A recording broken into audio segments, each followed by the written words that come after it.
Hello, folks. Welcome back to the Contrarians. We've got a special episode for you today. If you've been following the Contrarians for any amount of time, you know that Brett and I are big fans of Kiss. That's one of our go-to subjects that we can talk about anytime with hardly any research, although we do know a lot of research because we've read all the books, watched all the documentaries, listened to all the music.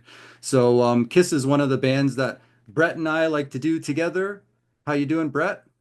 I'm doing great. Thank you for having me and giving me the opportunity to talk about one of the things that I could talk about at ad nauseum, the Kiss. Yeah, no worries. Hopefully we'll keep doing this with all kinds of different topics, but today we've got an interesting topic. Endless. Yeah, so I've got an extensive collection of Kiss video bootlegs. I've got all kinds of these are bootleg DVD copies of shows that Kiss played, and Brett I know has access to some of that as well. And Brett also has that cool book. Can you tell us what the name of the book again? The book is, and what we're going to be using a lot of information from is Kiss Alive Forever, the complete touring history. It's by two guys by the name of Kurt Gooch and Jeff Suz. And it came out in early 2000s, and it's every show from the very beginning, including Wicked Lester, all the way up until the first farewell tour. And That's it's amazing. just every tour date, every attendance number, set list. If anything cool happened, if anything controversial happened, which I'm sure we'll get into some of that. But it's really like I would say the ultimate book if you're like a mega Kiss geek and you just love to know everything. Unfortunately, it is out of print now, so the only way you're gonna get it is if you get lucky and you find a copy on eBay, which I think a couple of years ago I got lucky. I found one for like maybe $30. But if you look now, you're paying at minimum, you're paying like $100. And this one right here, this is actually my dad's copy, and he got this when this came out. So this is an original printing. But and I believe they actually did wind up doing another one after the Kiss farewell tour. I don't know what year it went up to. I actually have never seen that one, but this one is definitely worth the purchase if, like I said, if you can find it at a reasonable price. Yeah, it sounds like it would be a great reference book even for me because I have you can't see it, but I have like a wall of all kinds of stuff here and I have like a whole shelf front and back and like stacked up that is just Kiss bootleg DVDs and official DVDs as well, like the Kissologies Yeah. and all that stuff that came out. But what we're going to be doing is we're actually going to be talking about our favorite Kiss shows, concerts. Um, Most of these can be found on video. You can find clips of them on YouTube. If you don't have access to the entire shows, we're going to be going through our top four each. So three, four, or four, three, and then two, one. So we'll do two each. And then we'll give some honorable mentions and maybe some stories about some of the shows. So I'm going to start off. All four of the shows and even some of my honorable mentions that I picked, I have on video and I've watched them on video. My number four, my fourth top Kiss show. This one is from the Psycho Circus tour, and the reason I'm picking this is because it was my first concert. So not only was it my first concert, but years and years later, I do have a ticket stub here as well from it. It's completely beat up, but this was my ticket stub, December 2nd, 1998. And it is a little bit Awesome. mangled up, but it, did survive. I was a kid at the time, so it somehow survived the last like almost 30 years, right? Or I can't do math, but so this was at Sky Dome, Toronto, December 2nd, 1998. This was my first Kiss show. Somebody filmed it. That's incredible. So I have it. And the weird thing is, when I've gone back and watched it, there was things that happened that I remembered at the show. For example, there was a point where somebody was shining a laser light at the band, and Paul Stanley got on the microphone and he basically spoke the guy down or told him to come on stage and told him he was going to put that laser pen somewhere. But That's apparently, from that show? it's from no, it's from a number of different shows apparently, because apparently he did this Oh, several times at shows when folks were pointing laser pointers at him. He would yeah. tell them to come up on There's stage like and he'd, you know, there's a clip online of like it's on YouTube. It's like rock stars, lashing out at fans, and that's one. And I don't know if it's that specific one, but there is a clip of Paul Stanley going off at somebody, and he says he's like, you come up on here, or if you do it again, I'm gonna stick that laser pen up your ass or something like that. That's I don't like I said I don't know if it's that specific show, but I've seen that happen. I've seen a clip of that, and yeah, that's he doesn't he wasn't happy. He said that multiple times, apparently. Because I've seen this online as well. The cool Oh thing about man. this show, so it was filmed and edited by Roy Dam. So Roy Dam is a famous bootlegger of Kiss shows and other shows. I think Roy Dam was the one who filmed the convention show where they invited Peter on stage. Oh, okay. And that footage that you see of them inviting Peter on stage at the convention in like 95 was filmed by the same person who filmed this, Roy That's Dam. awesome. So Roy Dam snuck I've heard him talk about it. He snuck the equipment in and filmed. So it's a one cam shot, but it's like, like basically straight on the stage. It's like kind of zoomed in. I think it follows some of the action, but check out this track listing, which is really interesting because there's songs on here that they didn't even do back in the day and don't even do now. Like Do You Love Me is interesting that they did with this lineup in 98. Then they did Yeah. Within from Psycho Circus Live, and that's with Peter and Ace, Yeah, apparently on and this. that's like one of my favorite songs off that record. I didn't even know they did that on that tour. Actually, you know what? No, wait, no. I do. Yeah, I remember because of uh, the the Los Angeles concert. But anyway, sorry. Yeah, and then they do King of the Nighttime World, which they did do back in the 70s. 100,000 Years. There's just some cool tracks on this, which is kind of takes you a bit by surprise. New York Groove. Of course, you know. Then there's the classics like Love Gun and Cold Gin and stuff like that. But Yeah.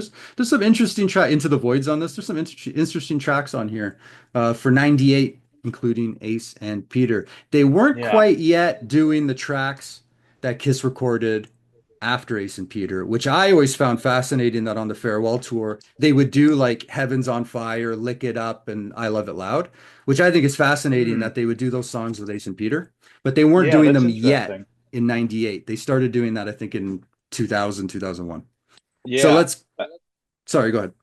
No, I was gonna say, yeah, I was no that was one thing I noticed that by that time they hadn't started doing Heavens on Fire or Look It Up because those were the first two songs from the non-makeup era that they had started integrating into the shows, at least the original lineup. Yeah, absolutely. So that's my first one. So it is available on DVD. I don't know if it's on YouTube, but it has been circulated. Yeah. So that was really cool. I picked up the DVD years and years and years later when I Yeah. was an adult, but I was about 10 at the time. My number three of my top four, then I'll pass it over to Brett. This is an interesting lineup. We got Vinny and Eric Carr. We've got Kiss and Rio. This, I believe, appeared in the Kissology set, and some clips appeared like in like Kiss Exposed and some of the Kiss Confidential or some of those home Yeah. video releases. I think you saw a clip here and there from this show, but I think it's a fantastic show. They're in Rio. They're in front of like 100+ thousand people, 150+ thousand people. So it's incredible. It's a great live visual to see them really getting involved into the show and to see a really good quality footage of Vinny, professionally shot footage of Vinny in the show. There are other bootlegs of Vinny, but most of them are either camera recorded from the audience or like there's a show from Spain, I think, from Lick It Up, where it's like one camera set up and the quality is like very bad. But Yeah. it looks professional, but it's very bad quality. I've seen it when I actually think they have clips of that.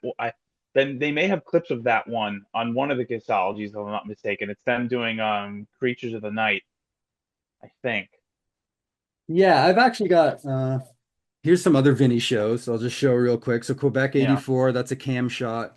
Essen 83 is the one I was thinking of. That's like filmed from one side of the stage and it's only a Yeah. one camera shot. Yeah, it's from Gene's angle. If I'm not mistaken, it's from like Gene's side of the stage. I could be wrong though, but that's I think. Yeah, like I think you can see the drums and Gene, and I think that's like it. Like I don't even think you can see Paul or Vinny for Yeah. most of the show.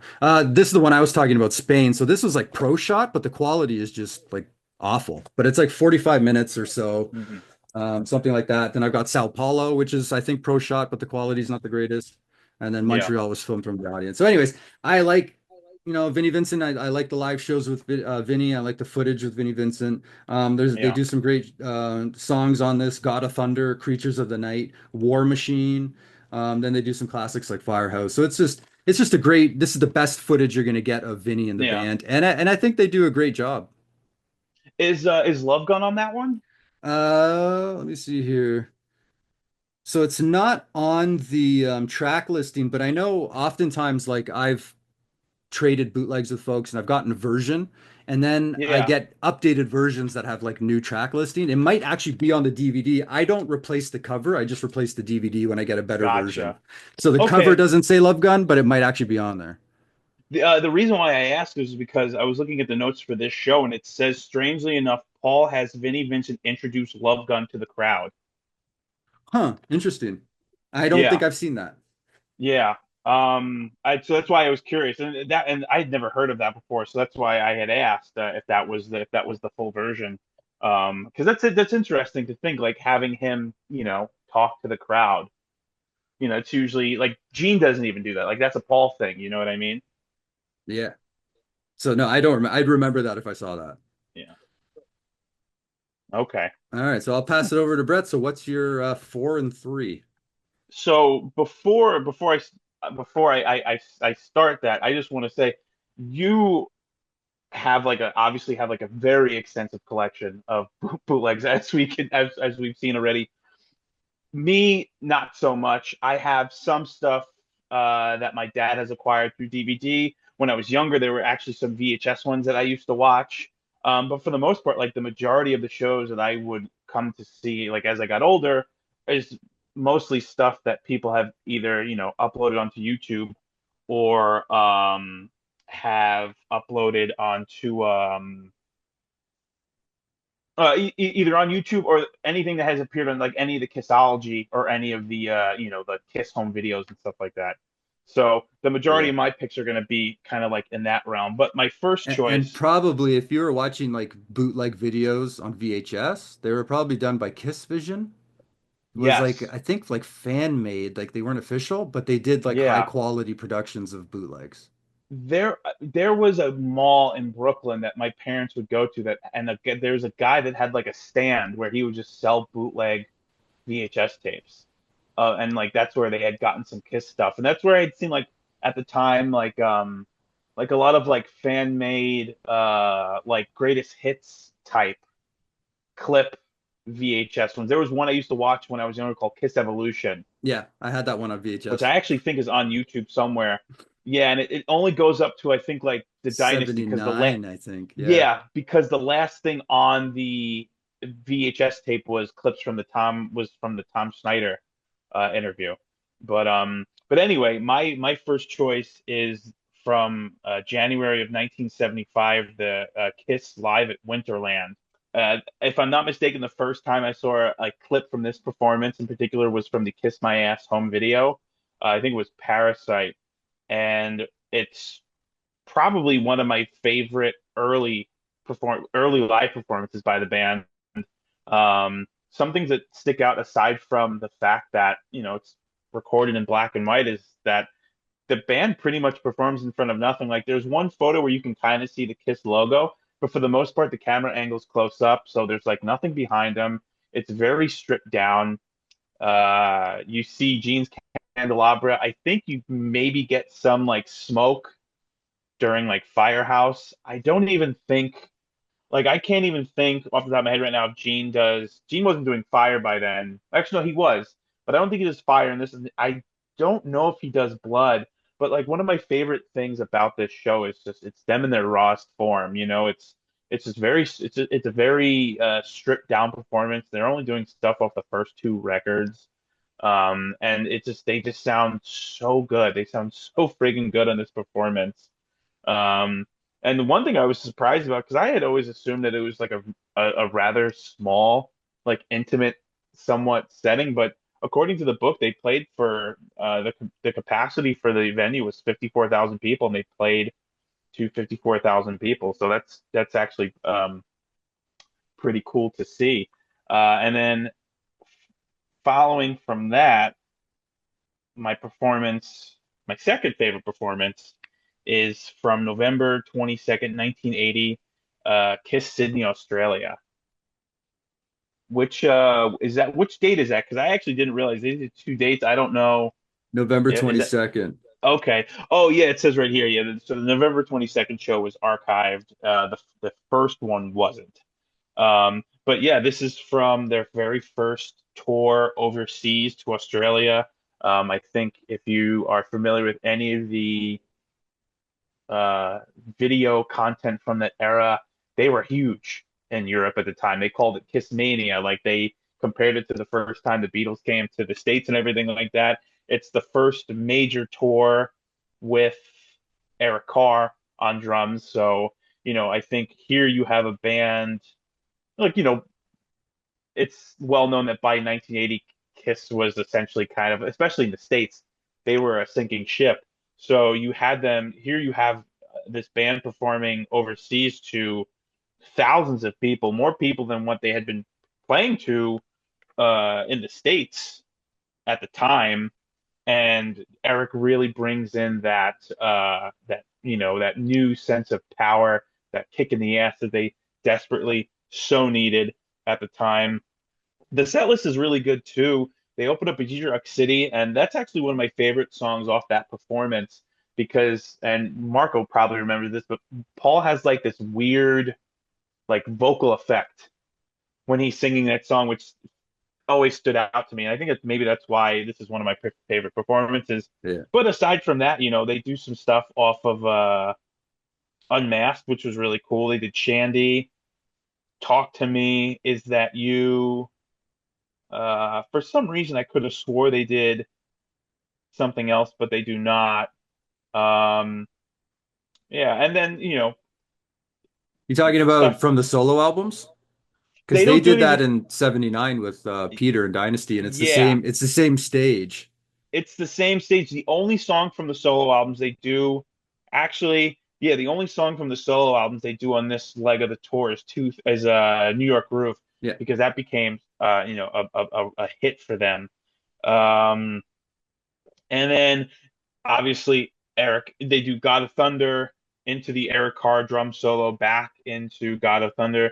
And then this was, the first tour that they had Eric Singer singing Black Diamond, which was also super cool. Um, like I said, once he came into the band, there was just so much stuff that he brought to the table aside from just and I've heard, other members of the band say it's just that kick in the ass that they just so desperately needed at that time. No, I'm looking at it and there's really nothing that stands out about this show aside from the fact that it was professionally recorded and they used it for a special about a year later called The Inner Sanctum. And then it says that this show, Kiss extended rock and roll night by several minutes to include Paul's Do You Feel All Right stage rap that usually accompanied 100,000 Years, which was not in the set list at the time. Hmm. Interesting. Yeah. Yeah, that's cool. A And couple of things. Oh, sorry, go ahead. I would say they played to 20,000 people, which for some reason I always assumed it was more. But yeah, no, 20,000 is still a lot. But yeah, that was the attendance for that show. Yeah, they had a few successful shows on that tour in Europe. Sorry, Australia. And so to go back to the year 75 Winterland. So yeah, I got this. I think I saw it on Kiss My Ass as well, which I Yeah. have as well. I have the official DVD of that, and I had the VHS of it. I had this cool show. So I've got Winterland 75, and from I believe the same tour, from Hotter Than Hell, I have Long Beach 74, which is in color, and it's like it's filmed with I think like an 8 millimeter film camera, and it's right on center Okay. of the stage. But I think the audio is from like the next night or a different night, but it's the What's the same uh set list. what's the date on that? So this says, let me see where the date is here, but this Long Beach 74. Normally there is a date written somewhere. Oh, okay. I don't see it. I don't see it, but it says Long Beach Yeah. 74. Oh, I got it. February 17. I got it. January. It's January 17th. Recorded live at Long Beach Civic Arena, Long Yeah. Beach, California, February 17th is what this one says. But So you said it was 74 or 75? 74. So this is 74. Okay. I believe the video is from Long Beach, but the audio is from another show. I could be wrong, but it's the same track list. The interesting thing is, it's actually a pretty decent setup. I Yeah. think there's about 45 minutes. Oh, there's 65 minutes here, and it's 8 millimeter shot, and it's one camera shot, but it's center stage from a decent view, like a decent distance back, and Okay. they do Acrobat. So like that ended up becoming Detroit Rock Wow. City Okay. eventually. But Yeah. it's really neat. Like it's another kind of sister show to the Winterland show. Yeah. And on the same note with Sydney, Australia, and you're right, it's the vocal effect on the Detroit Rock City is it's Yeah. interesting. It's like Um, radio's the only. Yeah. It's like it has like this weird octave like raise. It's. I'm not going to attempt it and butcher it, but you know what I'm Yeah, referring to. some kind of auto tune or something. I got it mixed up Yeah. with I had Largo 79 on VHS as a bootleg. And I if you had asked me yesterday, I wouldn't remember which one it was where it had the weird voice thing because I He got these ones uses it. confused. He kind of used a octave. I don't know what it is, auto tune, but he did use something like that on some of the stuff on the Dynasty tour too, especially when he was singing like any of the stuff off his solo albums. Like I think he uses it on Move On, Yeah. maybe. Yeah. Yeah, check out the listing for this. So this might have been what you were thinking about because they do the solo songs on this. Move On, Yeah, that's the one I was thinking Radioactive. of. Which those the performances of New York Groove, Radioactive, and Move On appear on the Kiss My Ass home video. Yeah, and Tossin' and Turnin'. There's some interesting Yeah. track listing for this one too, but there's kind of like sister shows too, 79, 80, Yeah. Pro Shot. If I'm Um, not mistaken, that's like one of I they only did tossing and turning on like maybe a couple shows on that tour before they took it off. Very So possible. yeah. Very cool. All right, so well, let's go to my number two and number one, and then we'll get Brett's two and one, and then we'll do honorable mentions. So my number two and my number one, these are not should not be a surprise to anybody. I went with the classic lineup, classic era, 70s era. I was deciding on which shows to pick. There's the Cobo Hall shows. This I'll leave those for my honorable mention. I have a few Okay. honorable mentions. So I'm getting ahead of myself here. So I had a hard time picking what my number one and my number two was. But I had a number hard time picking which show. So number two is a show from 76 from Destroyer. I picked Anaheim 76. I had Nice. trouble picking which show from 76 I wanted to pick because I think that the Destroyer tour it has an iconic stage. There's not a lot of footage of the original stage set that they had with it looked like a No. post-apocalyptic kind of junkyard with they had like spotlights and it was kind of like this crazy stage show. There's not a lot of footage of that, I believe. I also have Yeah. Texas 76 and Jersey 76. But I picked Anaheim 76. There's a couple of cool things that happen at this show. One, the band is introduced by Flo and Eddie from the Turtles and Yes. from Frank Zappa in makeup. Yep. So that's neat to see them out there to introduce Kiss. It's Destroyer era, classic era Kiss. Um, and in this show, I really like the version that they do of Black Diamond. This is the one where Paul comes out. He's in like this kind of big like fur coat. It's like a Yeah. black purple fur coat thing. And he does this really cool, heavy guitar kind of riffy intro jam thing to Black Diamond which they didn't really do in the 70s at other shows. Nope. I believe Paul started doing it again in a later tour when they put the makeup back on with like Tommy and Eric. I think he kind of started doing something similar. He started doing it during the reunion tour. Is that when he did it? Okay. He does Yeah. Yeah. you have to see look up Anaheim 76 Black Diamond I because I don't oh even I've think he does it for the other 76 shows, but he yeah. does this intro to Black Diamond that they don't really do. And I like that intro a lot. But that's my number two. Go ahead. No, I was gonna say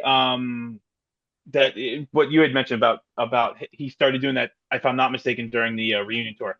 But I'll say what I have to say when you're done with your choices and everything like that. I don't want to interrupt you. So Cool. No. All good. I love when you jump in with your stuff because it reminds me of other stuff too. But yeah, great classic Destroyer era show. For my number one, I went with there's a lot of shows I could have picked from this tour as well, but I went with the Love Gun show, Largo 77. I've got quite a few shows from 77, actually, two shows from Japan. Um, I also have two shows from the Summit, which were like September 1st and 2nd, 77. what's the It's date on that one, by the way? Is it the 19th or the 20th? I'd have to find I the think it's the December 20th. gotcha. Okay. So my introduction to Kiss was Kiss meets the Phantom of the Park. My classic era Kiss is Love Gun with the Love Gun stage, the two staircases with the lights flashing, I Stole Your Love is my one of my favorite openers, and their performance here is, I think, my favorite performance of the 70s is Largo 77. I think they put on an excellent performance.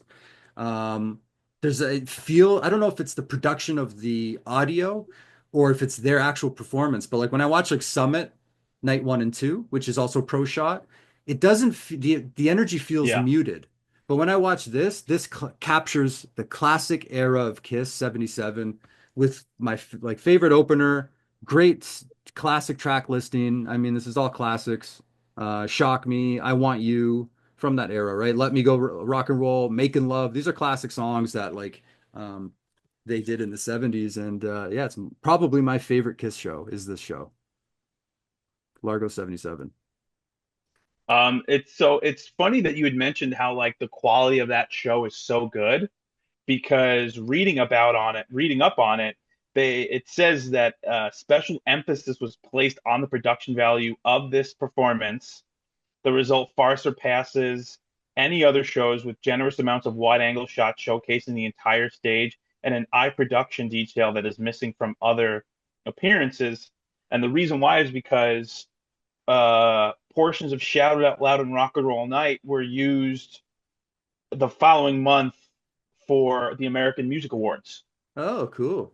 So because of the fact that they were showing it on TV, uh, they made it a point to like, okay, we kind of have to pull out all the stops with this specific performance. So that you know the fact that you picked up on it totally explains why.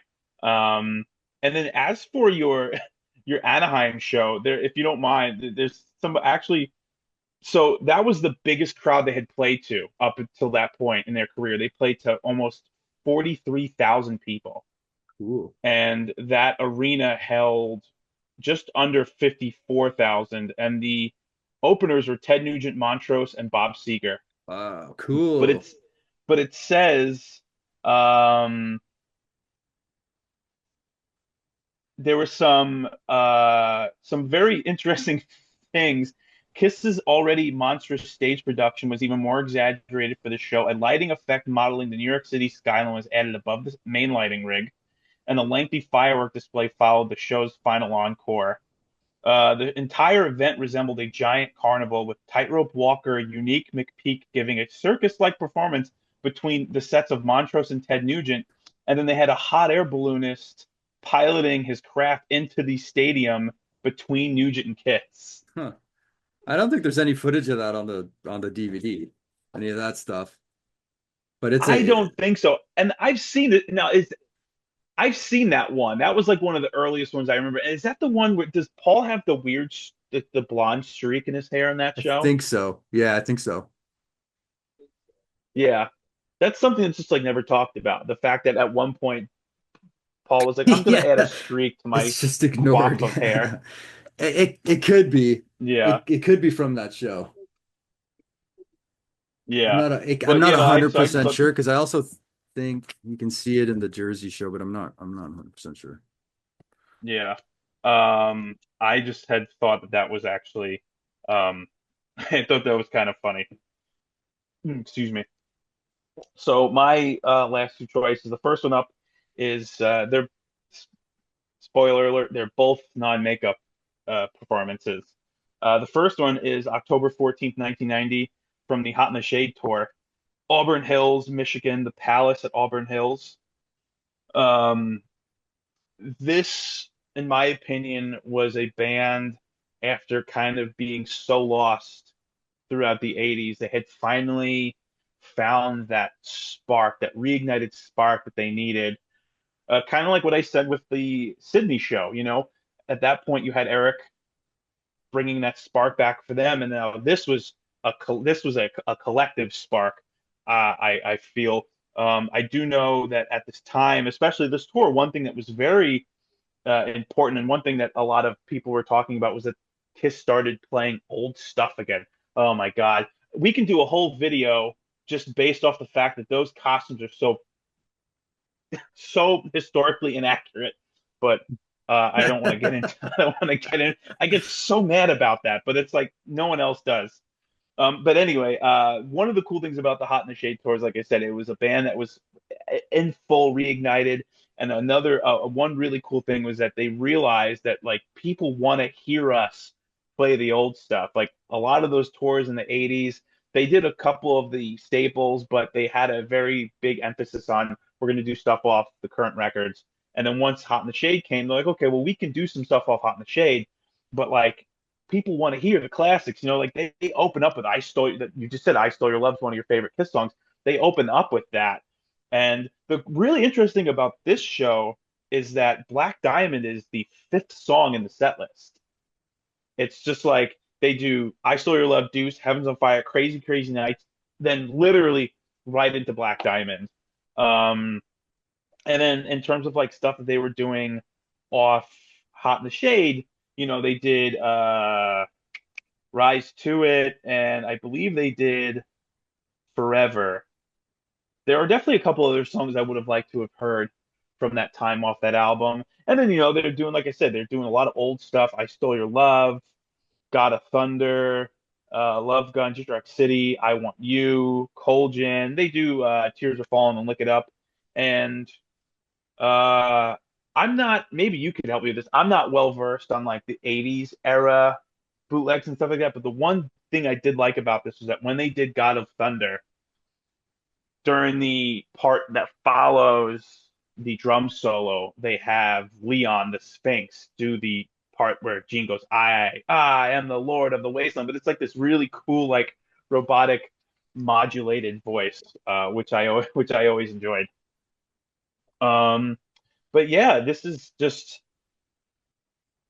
another one that has always stood out for me, and it's one that I put on a lot, and kind of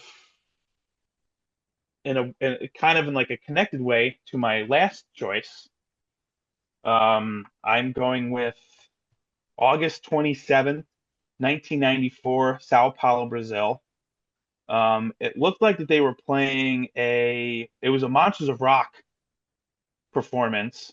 They played with like a bunch of other big bands. They played to like over, I think, close to like 30,000 people. But the interesting thing about this show, and yeah, it was officially released on Kissology 3, I believe. Yeah, is that Kissology 3 right Oh, there? this is like a bootleg Kissology 3. Oh, okay. It's Yeah, got but different stuff. it was officially released on Kissology. But the interesting thing about this show is that it took place in 1994, and for some reason, they used the Hot in the Shade stage show, which like I have never, as far as I know, have never been able to find anything about it as to why they had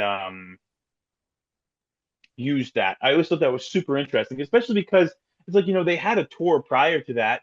They had the Alive 3 tour, which that stage show wasn't really that big. You know, they had the Statue of Liberty. Maybe that's why. I don't know. Maybe they felt like the Statue of Liberty backdrop wouldn't go over well in other countries. But yeah, no, just a really cool performance. They open up with "Creatures of the Night." The performance kind of closely follows the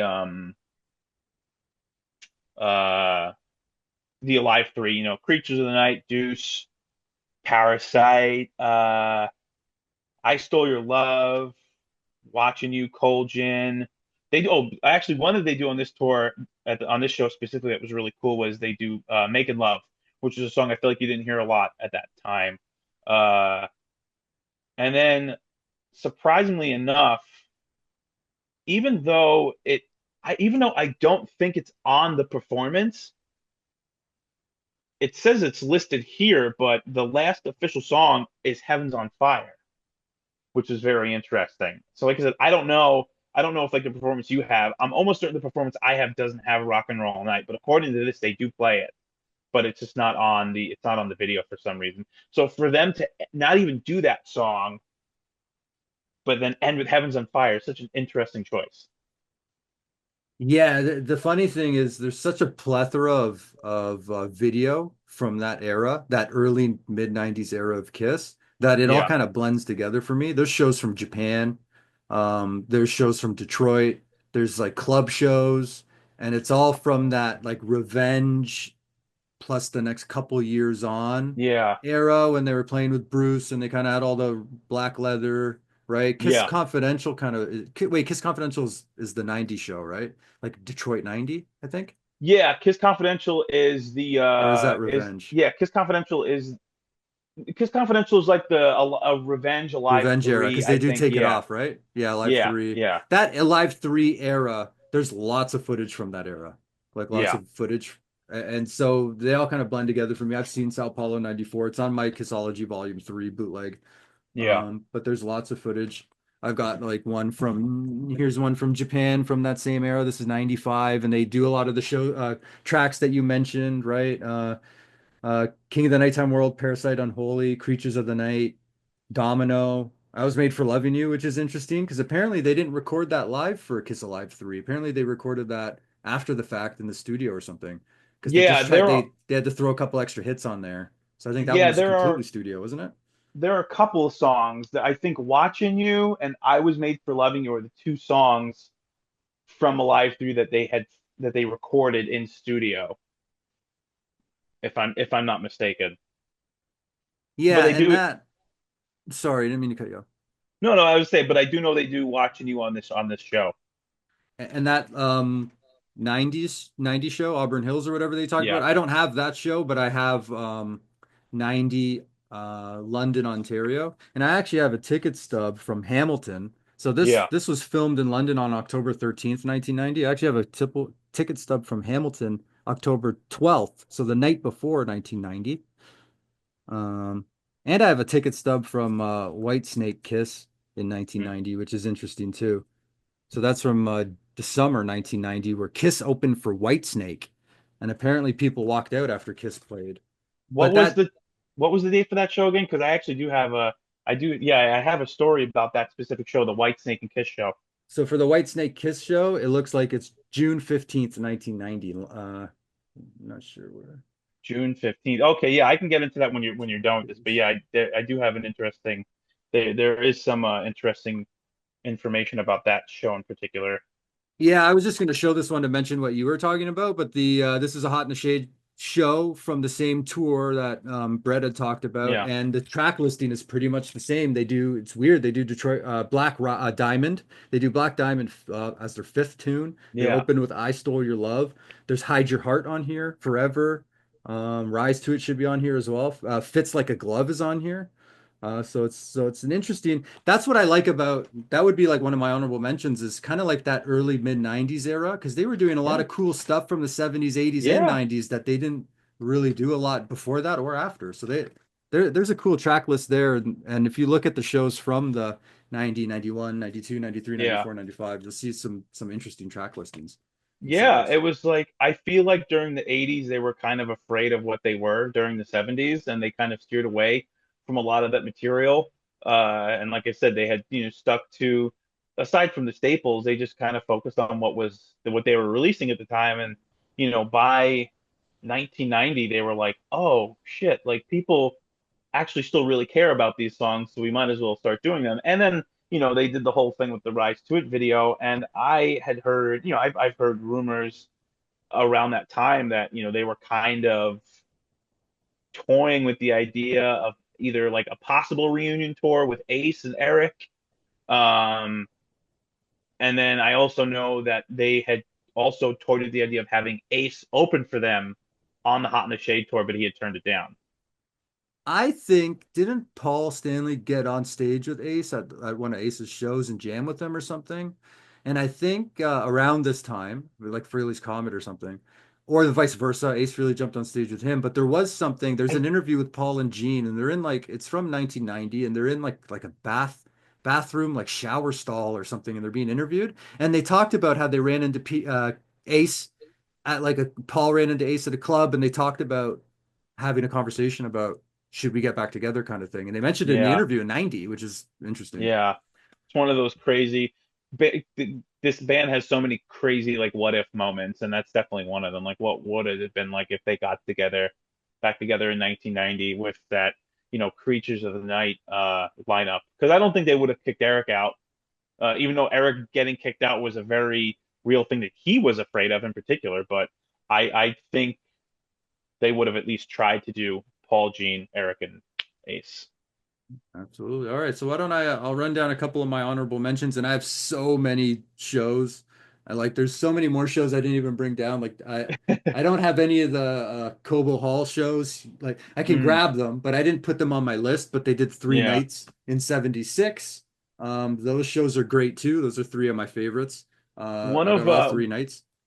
just really quick, one of my favorite things about those Cobalt Hall shows, I don't know which one it is, but it's one thing that always stands out where I guess like something is going on in the crowd, like maybe people are getting into a fight, and Paul stops and he's like, "Hey, hey, everybody, we don't need anybody getting hurt unnecessarily. This is a rock and roll show, not a not a rumble." And just that part always just made me laugh.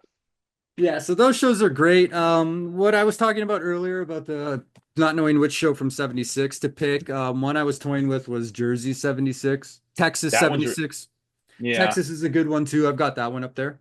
I think Jersey 76 was eventually released as like an unofficial bootleg. Is that the one from Atlantic City? I'm not sure. It's from Roosevelt Stadium. Oh, Roosevelt City. Okay, yeah, yeah. Yeah. Because I do know, like, I remember in like the early 2000s, like going into like an FYE or something like that, and it was like they called it like the Lost Kiss Show or whatever, and it was Yeah, from I think yeah, that's this one, The Lost Kiss Show, because yeah. So it's in black and white. And I've seen that one. It's good. yeah, the cool thing about this show is they do Flaming Youth live, and I think it's one of the only recorded video performances of Flaming Youth from the 70s. Yeah, from the 70s. Yeah, we were talking about that the last video, actually, if I'm not mistaken. And then I guess for another honorable mention, I would say Largo 75. So this was something that came out that surfaced recently. So previous to this, previous to just a couple years ago, Largo 75 only existed as the encore performances. There was only three tracks. Okay, One of them was Let Me Go Rock and Roll Night, and there was one other track that they did. Those are the only video performances you could find from Largo 75. It was leaked a couple years ago when all the Kiss footage got leaked. I have it here in kind of like a double disc thing okay, with Detroit 75, which apparently is the concert that they recorded the audio for Alive. And there's video, there's about 40 minutes from it or something. So you'll oh, see okay, there, okay, there's Largo 75 and Detroit 75. I really like Largo 75. The only problem with it is in its entirety, there's a lot of real-time graphic effects because I think it was on a Jumbotron, and mm, the Jumbotron is basically recorded. And there's a lot of these effects like flames come up, and okay, there's just weird flames in front of Kiss, and or there'll be some weird logo flashing the screen.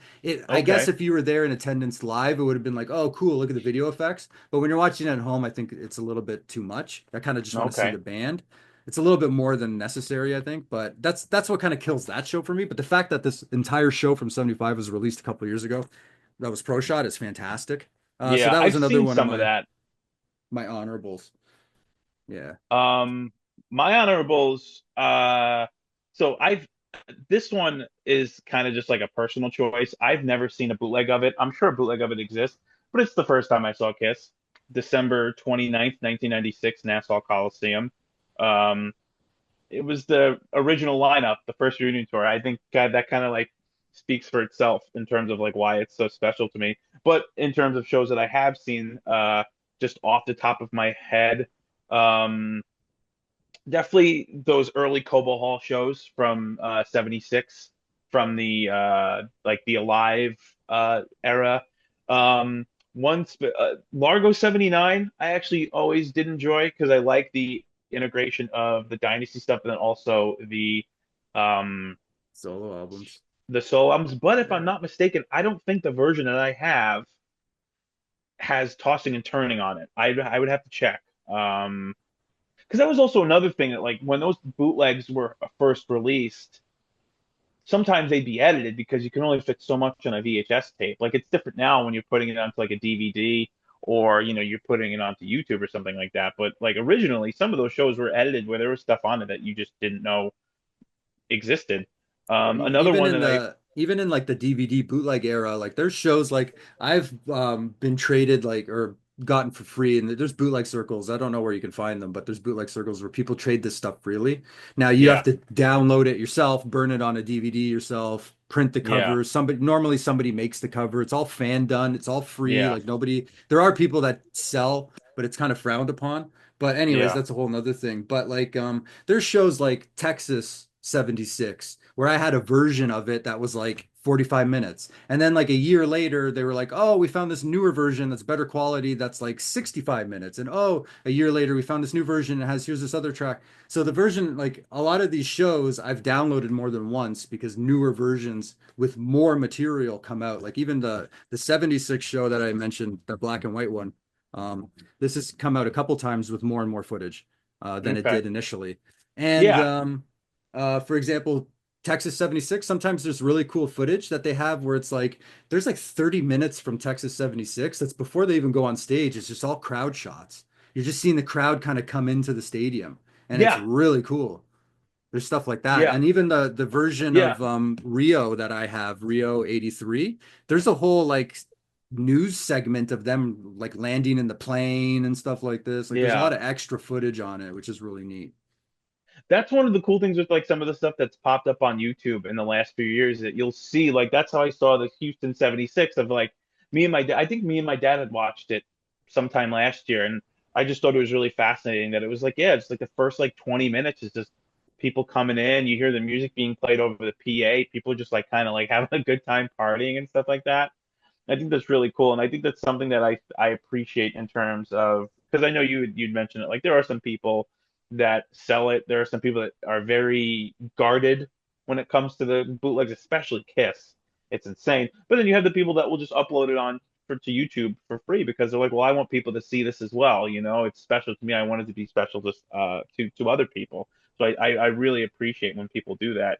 Um, and then just really quick, I don't know if this is 76 or 77, but in that realm, one of my honorable mentions is the Tokyo shows when they are wearing the Dynasty. I'm Dynasty. They're wearing the Destroyer costumes, but they're the Destroyer rock and roll over costumes, but they are playing on the um, Love Gun stage. Yeah, I've got a few shows from, or a couple shows from Japan 77. One of Yeah, if these I'm not, was released recently too. It was the afternoon show in yeah, Japan. yeah, they did too. And then one of them was filmed, and then eventually they released it on HBO. It was an HBO. It was like an HBO Saturday Night Special. Yeah, I've got Yeah, the two shows. They're both from the same day. One's the afternoon and one's the night, I believe, April which is 2nd. just also crazy to think them doing two shows in one day. Yeah, it looks like Gene's in the armor there. Yeah, Yeah. yeah. Like I said, they have the Destroyer rock and roll over costumes, but they're using the Love Gun stage because obviously Love Gun hadn't come out yet, but they had the stage show and everything put together already, which I thought was really interesting. Yeah, and there's a lot of conversation about a show that from 78 in Japan that folks think was filmed but has never been seen. So we'll see Do if you that know? comes. Do you know the date for that show, or do you I know? don't know the date. Okay. It's a show from Yeah. 78 and it's Yeah, I'm just Japan. yeah. Yeah, that's the cool thing about this book. It's like you just like okay, you just look for a date and you're like, okay, let's see like, what it is or if it happened and stuff like that. So, if I do find it, I will come across. You said it was 70, you said it was 78, right? Japan 78, yeah. Let's Uh, see. Um 78 Japan, they I think played there's audio of it that exists, and I think people have speculated or have claimed that they've seen yeah. video and that it was filmed for Japanese TV or something, but it's never been seen since. And I think I've even seen people post stuff online like, "Oh, I saw somebody selling a bootleg of it years and years ago at a convention, but I didn't buy it, and I've never seen it since." So you know what I mean? Like people claim that this Yeah. footage, and I think that's what people claimed about like Largo 75 before it Yeah. came out. I think there's a show, I think there's a Creatures show from like Ohio or something from 82 or 83 or something that somebody Yeah. says they've seen, but they've never seen it since or something. But According to this, March 31st, 1978, this show was archived for audio. It says one of the five Budokan shows was archived on audio, although there is no way to determine which one. March 31st, however, is most commonly listed as the source of the audio tape hmm. because they played March 28th, 29th, 31st. and then they played April 1st and 2nd. So they did 5 nights, 5 consecutive sellouts at Budokan Hall Crazy, yeah. with And an like I said, it's been speculated that there's footage or that it aired on TV, yeah, but I don't think anybody. That's another like Holy Grail one. But like the Largo show was a Holy Grail show. The show that they did that they filmed for a live or they recorded for a live. The footage from that yeah, apparently was like a Holy Grail. There's yeah. some other stuff like the Kite footage festival or festival footage, which I've seen, which is like a few minutes. There's footage of Paul wearing the bandit makeup, I think circulated a couple of years ago. But Yeah, yeah, but I could go on and on and on. I've got so many shows from so many years, and another honorable mention would just be like any of the shows I didn't mention, like the on the Animalize or like any of those other tours, like the yeah, Asylum footage that came out a couple of years ago. But yeah, there's lots of stuff to talk about. But other than that, I think we'll wrap it up there. If we don't, I think we're gonna get cut off in any moment now. So yeah. Brett, I want to thank you so much, and hopefully this was a lot of fun. Hopefully I'll see you again. If anybody out there doesn't Yeah. enjoy it, I'm enjoying it. So If you don't like it, too bad. Yeah. all right, Brett, we'll see you next time. Take care, guys.